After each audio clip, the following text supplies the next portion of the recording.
I know that this scene is supposed to be extremely emotional, but I could not help but laugh when Haya called, I think his name is Jukai, Mama. When he said Mama, I'm like, yo, what? Like, oh.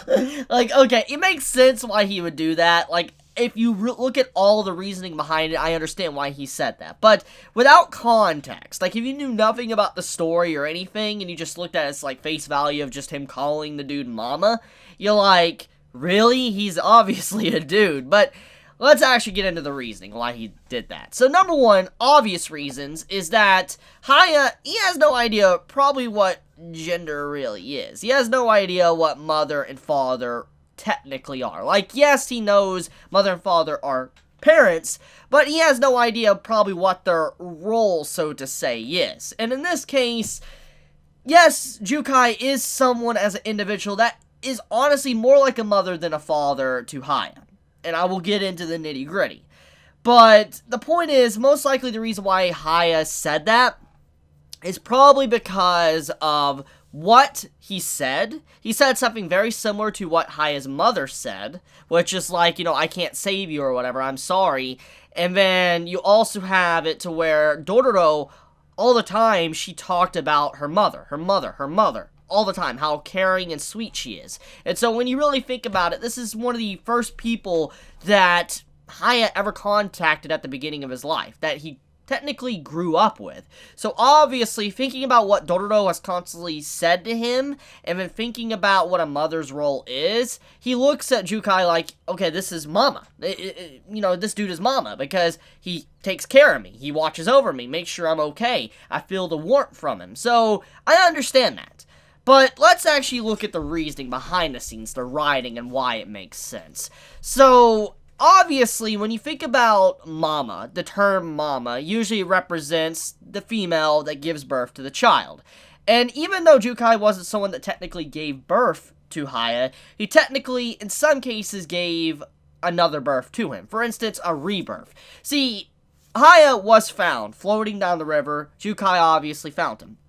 And thanks to finding this baby that had so much taken away from him, Jukai decided to give him a bunch of artificial limbs, prosthetics, gave him arms, legs, you know, he gave him a mask, he gave him eyes, he gave him everything that he needed to be able to function, even a spine. We even saw that in the previous episode. So we know for a fact, in a lot of ways, Jukai technically gave Haya his body, at least his artificial body. So it was kind of like a second birth. So in terms of being a mother, he technically was. He gave Haya his current body until he gains back everything. So that actual term Mama does kind of attach to him. But it's not just that either. When you look at his role and what he has been doing for Haya since the beginning, even in this episode, it's also in line with what a mother technically would do.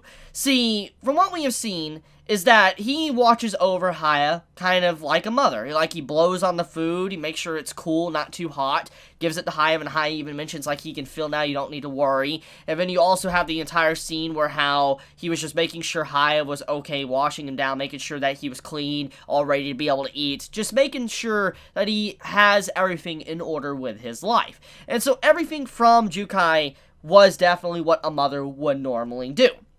Now, looking at more into the nitty-gritty besides just that, let's look at why Jukai didn't want to give Haya his prosthetic limb, which was a leg.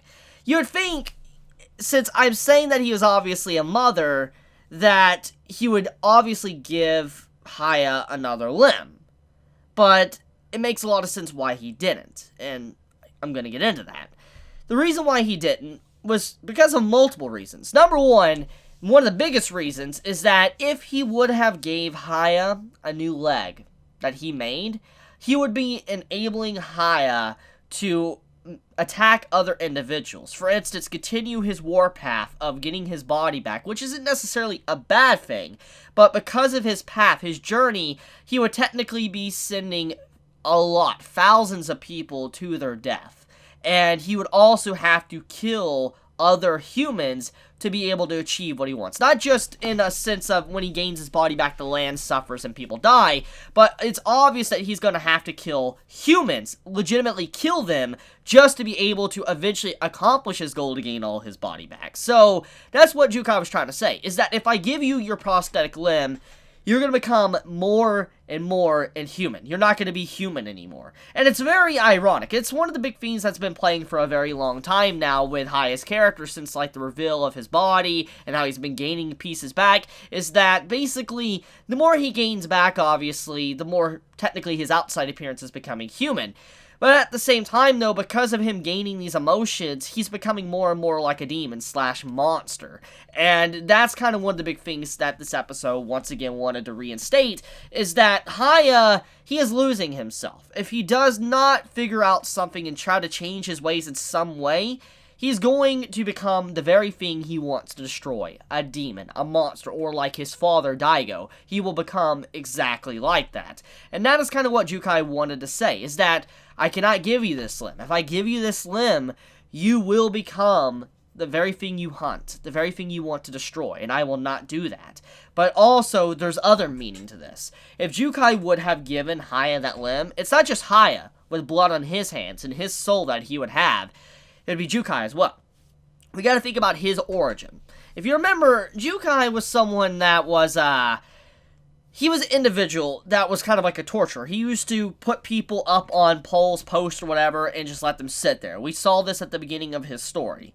And we know that he technically realizes how messed up it was, how much in the wrong he was, and to kind of atone for those sins, he decided to start giving to the deceased. He started giving limbs, eyes, all that to the deceased. He started putting prosthetics on their body.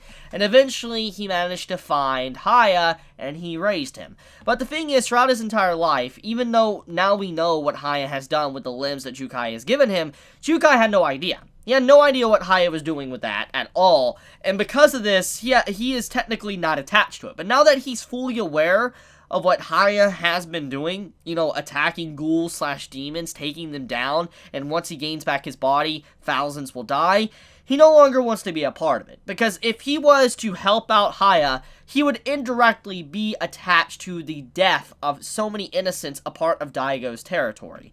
So he doesn't want that. And he feels like if he probably went along with that, everything he's tried to do as an individual to atone for the sins he has committed throughout his life would just be forfeit in an instant. And he doesn't want to do that. It would basically just say he has not learned anything on his journey. He has not learned anything to his path of enlightenment. So that's a very big moment for his character. And so his character arc kind of got wrapped up in this episode because he managed to find the light. He also managed to be able to find the reason to live in the first place. He realized saving the child Haya, it was a good thing.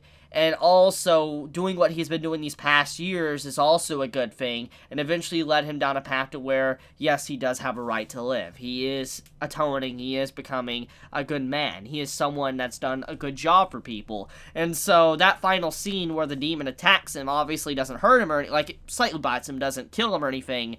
You know, it basically represents that he has a will to live now. He's no longer just walking deaf. He now can walk with the living. He can be able to move forward in his life without being dragged down by his past.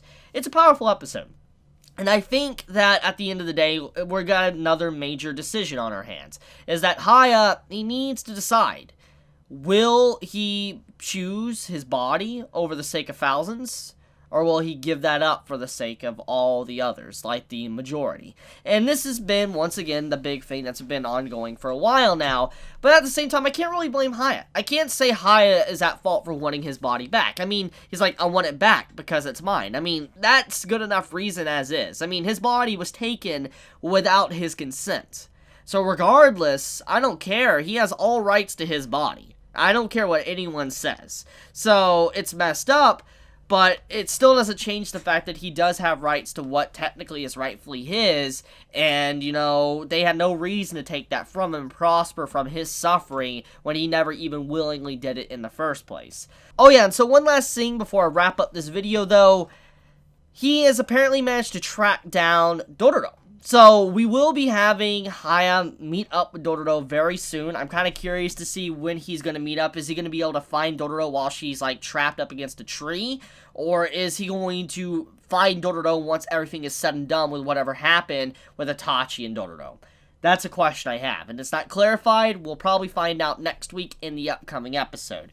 And so with that, I'm going to leave it at that. I love you guys. You have a wonderful day or night wherever you live. If you enjoy my content, please subscribe. If you like this video, please leave a like. And if you want to get notified for whenever I upload a video, please click the bell icon down below. Because for some reason, even if you click the subscribe button, you don't always get notified. So if you do want to get notified, hit that bell icon. And with that, Chibi out.